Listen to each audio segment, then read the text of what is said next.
मित्रांनो, आजच्या व्हिडिओमध्ये आपण 3 टीप पाहणार आहोत. तर पहिली टीप आहे शरीरातील रक्ताचा घटक. काय ते बघूया. शरीरातील सर्वात महत्त्वाच्या घटकातील एक घटक म्हणजे रक्त. शरीरातील सर्व घटकांना ऑक्सिजन पुरवण्यासोबत शरीराला रोगमुक्त ठेवण्याचे कार्यही हेच करते. शरीराला ऊर्जा पुरवण्याचे कार्य रक्तामार्फत चालते. मानवी रक्त 2 रचनांचे एकत्रित रूप आहे. म्हणतात घटकाला प्लाझ्मा म्हणतात, तर स्थायू घटकाला लाल रक्तपेशी, पांढऱ्या रक्तपेशी, प्लेटलेट यांचा समावेश होतो. प्लाझ्मा हा पिवळ्या रंगाचा जाड द्रव पदार्थ असतो. यात प्रोटीन, अँटीबॉडी, फायब्रिनोज, कार्बोहायड्रेट सारखे घटक असतात. जखम झाल्यावर रक्तप्रवाह बाहेर येतात, त्याला थांबवणे, जखम लवकर बरी करणे हे कार्य रक्तातील फायब्रिनोजनद्वारे होते. तसेच रक्तातील पांढऱ्या पेशी शरीरात रोग प्रतिबंधकाचे कार्य करतात. अशा प्रकारे शरीराला सुदृढ ठेवण्यास रक्त व रक्तातील घटक महत्त्वपूर्ण ठरतात. Very good. आता दुसरी टीप आहे मित्रांनो, दारू सेवनाचा प्रत्यक्ष परिणाम भुकेवर होतो. काय ते बघूया. नव्या संशोधनाने दारूच्या सेवनाचा प्रत्यक्ष परिणाम भुकेवर होत असल्याचं सिद्ध केलेलं आहे. ऑस्ट्रेलियातील टोबे विद्यालयातील मानसशास्त्रज्ञ अन्ना कोकवेल यांनी हे संशोधन केले. याविषयी सांगताना ते म्हणतात, दारूच्या सेवनाचा व भुकेचा प्रत्यक्ष संबंध आहे. काय ते बघा.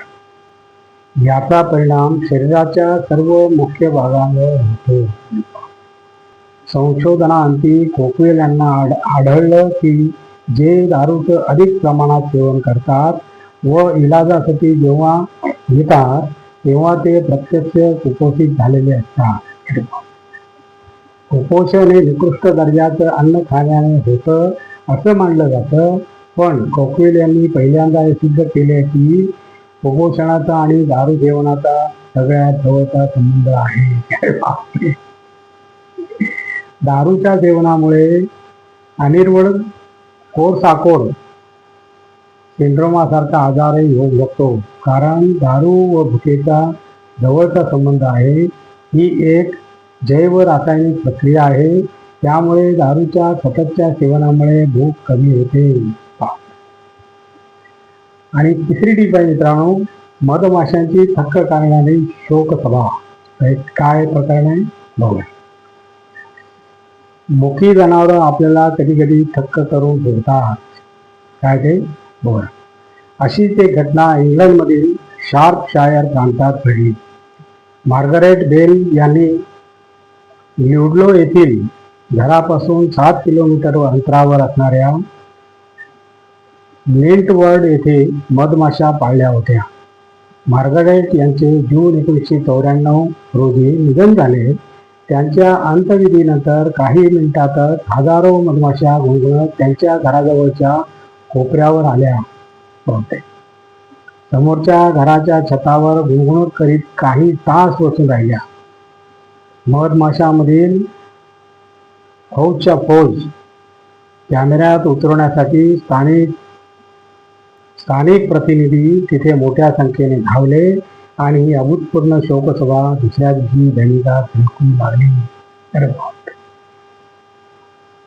मस्त आहे. आणि अशा प्रकारे मित्रांनो आजचा आपला व्हिडिओ संपलेला आहे. आणि तुम्हाला जर माझा व्हिडिओ आवडला तर लाईक करा, शेअर करा, सबस्क्राईब करा आणि कॉमेंट जरूर करा. नमस्कार. जय हिंद.